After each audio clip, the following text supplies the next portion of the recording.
few minutes later, a faint thump rang out, and the entire purple bamboo forest shuddered slightly, following which the layer of faint purple light over the pavilion quickly receded before fading into the ground.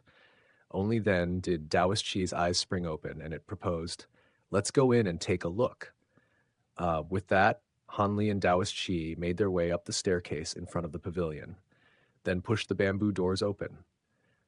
Upon entering the bamboo pavilion, they were immediately greeted by a cool and refreshing sensation that struck them with a sense of relaxation and reinvigoration.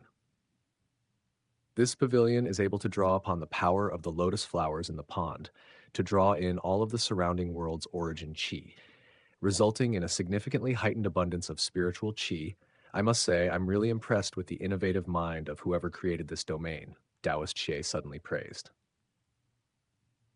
This pavilion can gather spiritual chi, but it doesn't trap it, so the circulation of the world's origin chi in the domain isn't affected. On top of that, the spiritual chi that seeps out of this pavilion will nourish the nearby bamboo forest, making this the area with the most abundant spiritual chi in the entire domain. This would be a perfect place to set up a spirit medicine garden. Han Li said. Taoist Shi nodded in agreement. The first floor of the bamboo building was rather barely furnished, with an antiquated scroll hanging on the wall directly opposite the entrance. A large Zen character was inscribed onto the scroll in a rather wobbly script that resembled a piece of artwork more so than a piece of calligraphy. At the foot of the scroll was a cushion woven out of coarse linen, and judging from the severe wear and tear that it displayed, it appeared to have been used very frequently. To the left of the main hall was a side room, within which was a purple bamboo beppa, which was a small square table that carried an unlit oil lamp, a black teapot, and a pair of matching teacups. To the right of the bed was a staircase that led to the second floor of the pavilion. On the second floor, Han Li and Taoist Xie discovered 3 storage cabinets, all of which were sealed using secret techniques. After unraveling the seals, Han Li was ecstatic to discover that the first cabinet contained a huge amount of spirit medicines and spirit materials, among which were some fire vein ganoderma and jade marrow polygonitum that were hundreds of thousands of years old, as well large quantities of heavenly river stardust, ice soul frost crystals, and 9-yang flint. These were the only materials that Han Li was able to identify, while the rest were all things that he had never seen or even heard of before, and he presumed that they could be used for refining certain high-grade pills and treasures. Han Li stowed all of the materials into his storage bracelet, then moved on to the second cabinet, which contained around a dozen cultivation arts, only a small number of which were fit for human cultivators. While the vast majority were meant for demonic cultivators and other foreign cultivators, Han Li only briefly flipped through these cultivation arts and didn't study them in any fine detail. At the moment, he was already far too busy working on his time attribute cultivation arts and his spirit refinement technique, so he had no time to look at anything else. As for Taoist Xie, it took interest in a cultivation art by the name of the Righteous Lightning Technique, and Han Li was more than happy to let it take the cultivation art. After stowing all those cultivation arts away as well, Han Li opened the third cabinet, and just as he had anticipated, it was filled with immortal treasures, but all of them were damaged to different extents. One of them was a bright longsword forged out of exceptional materials, and it had most likely been a very formidable acquired immortal treasure, but there was a long crack that extended all the way down the blade of the sword, much to Han Li's disappointment. The giant rat true spirit's physical body would have been sufficient to stand up against immortal treasures, so it most likely wouldn't have required such weapons. Hence, these were most likely the spoils that it had reaped from battle. At the bottom of the storage cabinet, Han Li discovered a gray storage pouch, and after refining the pouch and opening it, he discovered that it contained dozens of transparent crystals that contained extremely pure immortal spiritual power. This is a huge haul of mid-grade immortal origin stones.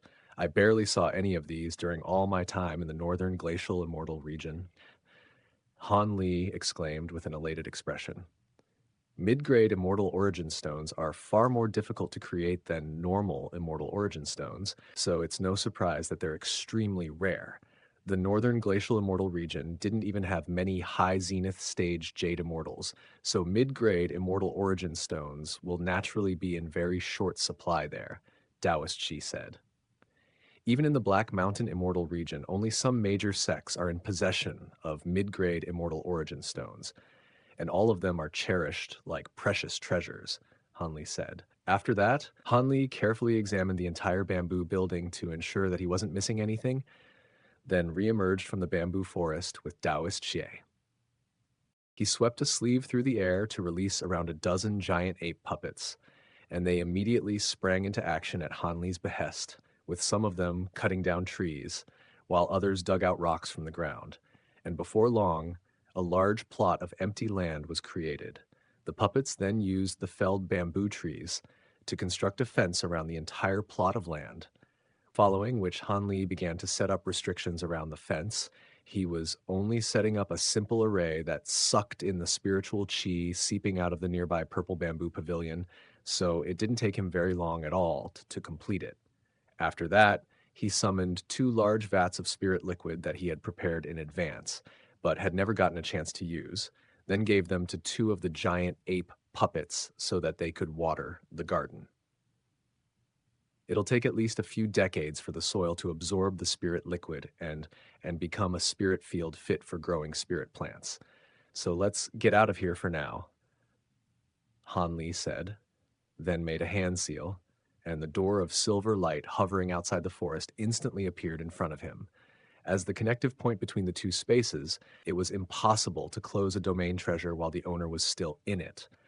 This was something that Hanli had failed to notice while exploring the fish branch with Taoist Master Jingyang, but had become quite apparent to him after he entered the flower branch. On top of that, he could open up this door of light in any location in the domain as he pleased. With that, he and Taoist Xie stepped through the door of light and returned to the cave abode together. Standing inside his secret chamber, Hanli grabbed onto the flower branch again, and by the time he turned around, the door of silver light had already vanished. He took a glance down at the flower branch, and a hint of elation flashed through his eyes. I'm very interested in that lightning cultivation art, so I'm going back to study it, Taoist Xie said. Hanli nodded in response, and after Taoist Xie returned to its secret chamber, Hanli sat down with his legs in his own secret chamber. As he gently massaged the flower branch, the thought of a cultivation art that he hadn't used for a very long time sprang into his mind, namely the 100 Meridian Refinement Mantra. This bone was a little too large to be made into a necklace or pendant, so it would be quite cumbersome to carry around, and given the enormous space that it contained, he didn't dare to put it in any storage tool. Seeing as the giant rat was able to refine this item to become a section of its tailbone, then he should be able to do the same. On top of that, the 100 Meridian Refinement Mantra came from none other than the 100 Creations Mountain, and the giant rat had perhaps used a similar cultivation art to refine the domain treasure as well. With that in mind, Hanli immediately went into seclusion to cultivate the 100 Meridian Refinement Mantra. Over 30 years flew by in a flash. In the northern part of the Floating Cloud Mountain range, a streak of radiant swordlight suddenly descended out of the sky. The swordlight was enveloped in a layer of golden lightning, and it crashed into a forest like a golden lightning dragon. A resounding boom rang out as a vast expanse of golden lightning erupted in all directions, and all of the trees in the wake of the lightning were instantly incinerated out of existence, while the entire ground in a radius of several dozen kilometers had been charred black. However, there was an ancient tree at the center of the charred area that remained completely unscathed, and atop the tree stood an azure-robed man with the index and middle fingers on his right hand joined together and pointed up at the heavens. The man was none other than Hanli, and those 2 fingers of his were as translucent as jade, with silver flower design flashing upon them. Clasped between the pair of fingers was the sharp edge of an azure longsword that was still flashing incessantly with golden lightning. I didn't think that refining this domain treasure into my fingers would have such an extraordinary effect. Even an attack from my azure bamboo cloudswarm sword can be withstood with ease. No wonder even Jin Tong wasn't able to devour the domain treasure.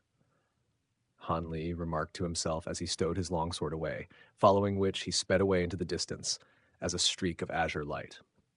Upon returning to the secret chamber in his cave abode, the floral design on Han Li's two fingers flashed momentarily at his behest, following which a burst of silver light shot out from within to form a door of silver light. Han Li immediately entered the flower branch domain through the door, but instead of flying through the air, he made his way down the small bone path on foot. Over the course of the past few decades, he had been solely focused on cultivating the 100 Meridian refinement mantra to fuse the flower branch into his fingers, and he hadn't entered the domain during this time. Upon entering the domain, he discovered that the giant ape puppets in the spirit medicine garden had dispersed themselves around the forest to look after the spirit medicines growing there after watering the plot of land with the 2 vats of spirit liquid. After a brief moment of contemplation, Han Li discovered them to pick all of the spirit medicines littered along the small path in the forest before transferring them to the spirit medicine garden.